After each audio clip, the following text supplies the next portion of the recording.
Tributes continue to pour in from across the world for Britain's longest-serving monarch, Queen Elizabeth II, who passed away yesterday afternoon. She died peacefully at the age of 96 after reigning for 70 years. Her children, including the now King Charles III, her grandchildren Prince William, Prince Harry, all rushed to the Balmoral Castle in Scotland, where the Queen had been residing since July.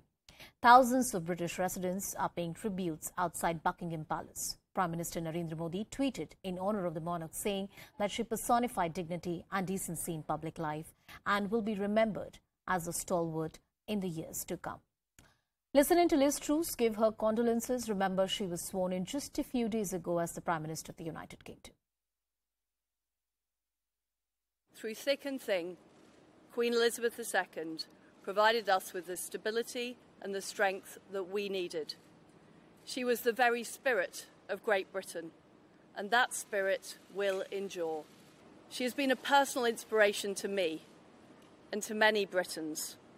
Her devotion to duty is an example to us all.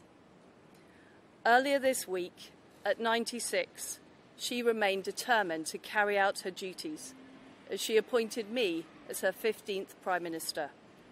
Throughout her life, she's visited more than 100 countries, and she has touched the lives of millions around the world. It is a day of great loss, but Queen Elizabeth II leaves a great legacy. I had the opportunity to meet her before she passed, and she was an incredibly gracious and decent woman. And the thoughts and prayers of the American people are with the people of the United Kingdom and the Commonwealth in their grief. With the passing of Queen Elizabeth II, an historic reign and a long life devoted to duty, family, faith and service has come to an end. This is a morning of sadness for the world, for the Commonwealth and all Australians. It is a day of profound sadness and grief for the royal family, who have lost a beloved mother, grandmother and great-grandmother. This time of mourning will pass, but the deep respect and warm regard in which Australians have always held for Her Majesty will never fade. May she rest in eternal peace. So Britain has woken up to a quite new country, a country that, for a start, has a king in place of a queen, and that can have consequences in all sorts of ways that have not been anticipated earlier or thought through in any great detail. For example, senior and competent barristers who were called Queen's Counsel will now begin to be called King's Counsel in time. The post boxes and signage all over the country saying ER, Elizabeth's reign, that will have to be changed to CR, Charles's reign, because King Charles III is now the monarch. A lot of these changes may not be immediate. They may not even be necessary, all of them. Some of this can be memorials and mementos to the age gone by, to the second Elizabethan age, as no doubt it will be called. That is where really the fundamental change has come. This is the end of not just Queen Elizabeth II's reign, it's the end of an era.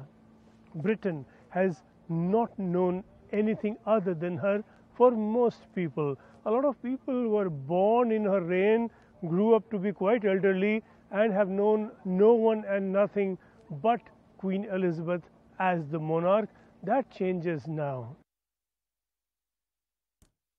A special report from a young girl who never expected to be the Queen to the longest-serving monarch in the British history.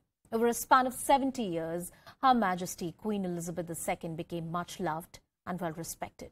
Known for her sense of duty, devotion, a life of service. Here's a report by CNN's Mandy Gaither on the extraordinary life of Queen Elizabeth II. Have a look. December 1936. A great country of the world. The moment that forever changed a young girl's life. After ruling less than a year, King Edward VIII abdicated the throne to his brother. A new reign began in Britain as the Duke of York was crowned King George VI. The new king's eldest daughter, then Princess Elizabeth, known as Lilibet to family, became next in line to the throne. 11 years later, marked a marriage. Princess Elizabeth married Philip, the present Duke of Edinburgh. The couple was in Kenya on a Commonwealth tour in place of an ill King George when the 25-year-old princess got news that changed the path of her life. The shadow of death hovered over King George of England as these last pictures were made. Her father's reign lasted 15 years. Once a princess, suddenly a queen. The hopes and hearts of England and the Commonwealth went out to a young queen. In 1953, Queen Elizabeth II was crowned. Her husband, who was later granted the title of His Royal Highness, the Prince Philip, Duke of Edinburgh, was the first peer to pay his respects at the coronation, the first one to be broadcasted live on television. A storybook queen who wrote bright pages in the story of the year. In the years that followed, during times of great social change, the Queen kept a busy schedule, traveling across the globe more widely than any other monarch before her, meeting with just about every U.S. president since being crowned. She remembers learning from her parents how important keeping America on side was during the war, and then America came into the war. She remembers that so well. She remembers, the American troops, D-Day, all that. To her, it's a very important part of her growing up. With no official political power, the Queen wielded the influence of a figurehead. In her private life, things weren't always easy. The year of her 40th anniversary on the throne marred by separation, divorce, and estrangement in her children's marriages, and a fire at Windsor Castle. It has turned out to be an annus horribilis. Then, in 1997, the death of the People's Princess. Through a great deal of heartache, the Queen stayed true to her greatest passions, horses and dogs, balanced with the joy of her grandchildren and later a new role of great-grandmother. But even that at times brought hardships. At the beginning of 2020, Buckingham Palace announced that Harry and Meghan, the Duke and Duchess of Sussex, were no longer working members of the royal family. Through it all, Prince Philip was, in the Queen's words, the strength and stay of her reign. He died in 2021 before his 100th birthday after more than 70 years of marriage. It's just been one of the great royal romances, I think, of history. From a girl who was third in line to the throne to the longest-serving British monarch, Queen Elizabeth II leaves behind a legacy, a life full of family, faith, and devotion to country.